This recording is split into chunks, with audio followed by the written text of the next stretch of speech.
wabarakatuh. Alhamdulillahirabbil alamin wa bihi nasta'in ala umuri dunya waddin. Asyhadu an la ilaha illallah wahdahu la syarika lah wa asyhadu anna Muhammadan 'abduhu wa rasuluhul karim. Allahumma shalli wa sallim ala nabiyyina al-mustafa Muhammadin wa ala alihi wa ashabihi ajma'in. Amma ba'd. Rabbi shrah li sadri wa yassir li amri wahlul 'uqdatam min lisani yafqahu qawli. Segala puji bagi Allah, kemudian salawat dan salam kepada Rasulullah, pada keluarga dan seluruh sahabat-sahabatnya. Jamaah Maghrib dan Isya yang Allah muliakan, insya-Allah kita akan sambung pembahasan kita yang belum selesai dari fadilah surat Al-Mu'minun. Di pertemuan yang lalu kita sudah membahas bahwa disebut dengan surat Al-Mu'minun karena Allah menyebutkan sifat-sifat orang mukmin di awal-awal surat. Dan fadilah pertama yang sedang kita bahas, barang siapa yang mengamalkan, membaca dan mengamalkan 10 ayat pertama dari surat Al-Mu'minun, dijamin mendapatkan surga Allah Subhanahu wa taala. Dan ini Rasulullah yang mengatakannya ketika turun wahyu,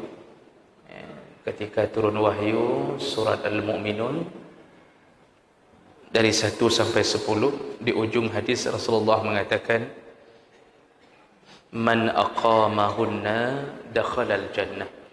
Barang siapa yang mengamalkan 10 ayat ini, arti mengamalkan bukan hanya sekedar menjadikannya hafalan, tetapi mengamalkan isinya, maka dijamin dakhalal jannah, dijamin masuk surga. Nah, apa saja yang diamalkan, maka kita harus kembali kepada ayat. Allah menyebutkan qad aflahal mu'minun, sungguh beruntung menjadi orang-orang yang mukmin. Dan siapa yang beruntung itu? Alladzina hum fi salatihim khashi'un.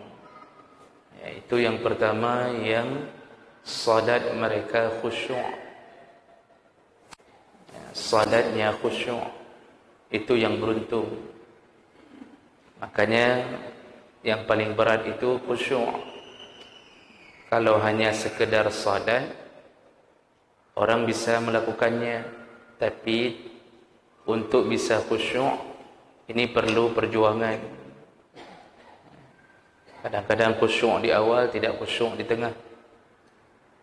Khusyuk di tengah, tidak khusyuk di akhir. Tapi para ulama mengatakan bagi orang-orang awam, bisa kembali dari godaan syaitan itu sudah dianggap khusyuk. Jadi tidak lalai sampai sepenuhnya. Begitu digoda bisa kembali, begitu digoda bisa kembali, itu sudah dianggap khusyuk. Nah, jemaah melakukan Allah Subhanahu wa taala, ini amalan pertama bagi orang yang akan beruntung di akhirat. Yang kedua, wallazina hum 'anil lagwi mu'ridun, yaitu orang-orang yang meninggalkan pekerjaan atau perbuatan sia-sia yang tidak penting ditinggalkan. Makanya Rasulullah menyebutkan min husni islamil mar'i tarkuhu ma la ya'ni. Di antara tanda-tanda orang Islam itu baik, dia meninggalkan sesuatu yang tidak bermanfaat untuknya. Di antara ciri-ciri kita ini orang Islam baik atau tidak, kita meninggalkan sesuatu yang tidak bermanfaat untuk kita. Jadi kita selalu melakukan perkara-perkara yang bermanfaat saja. Bahkan yang mubah pun kita akan setting bagaimana bisa menjadi amalan yang bermanfaat. Tidur mubah, makan mubah, minum mubah. Tapi bagi orang yang mukmin, berilmu, dia rubah itu menjadi amalan bermanfaat. Caranya dia meniatkan tidurnya untuk memperkuat ibadahnya, makannya, minumnya. Jadi jangan banyak-banyak buang waktu untuk melakukan pekerjaan sia-sia. Kemudian walladzina hum lizzakati fa'ilun, yaitu orang-orang yang membayar zakat. Ini bagi mereka yang telah terkena nisab.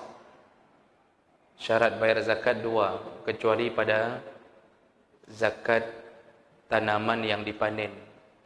Itu syaratnya cuma 1. Kapan panen, bayar. Wa atu haqqahu yawma hasadih. Bayarlah ketika panen. Tapi selain daripada itu syaratnya 2, yaitu nisab dan haul.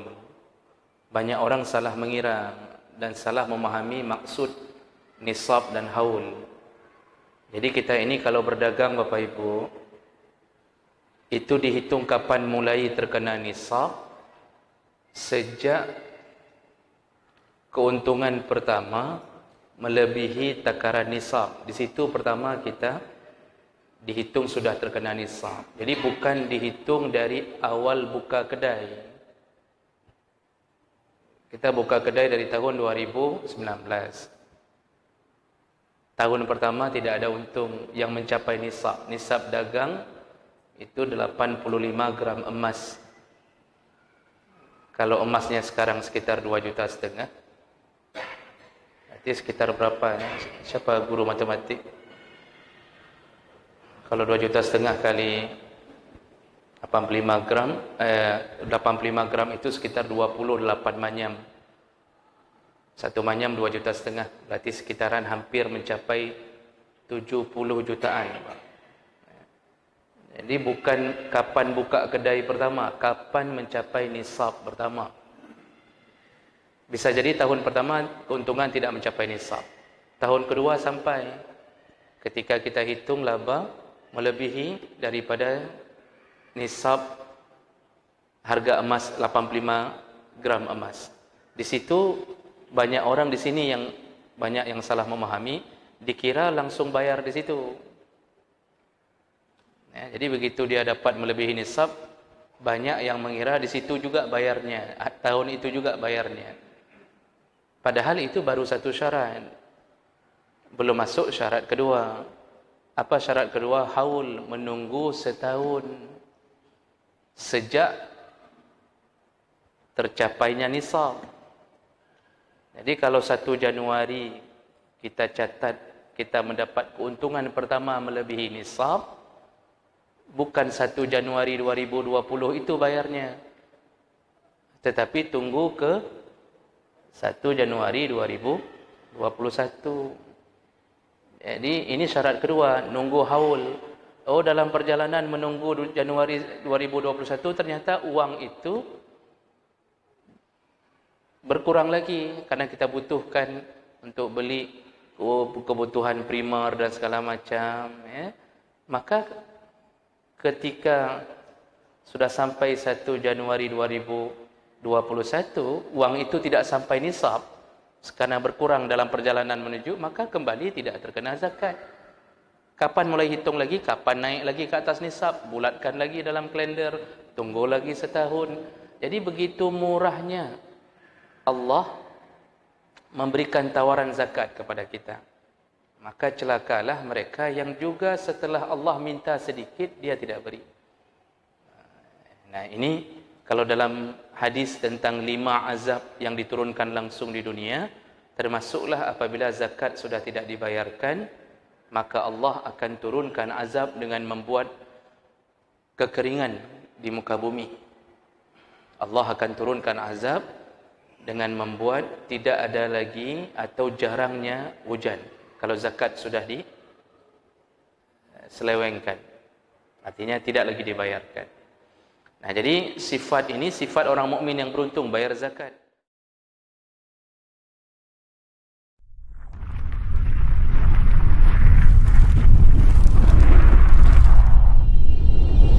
Thank you.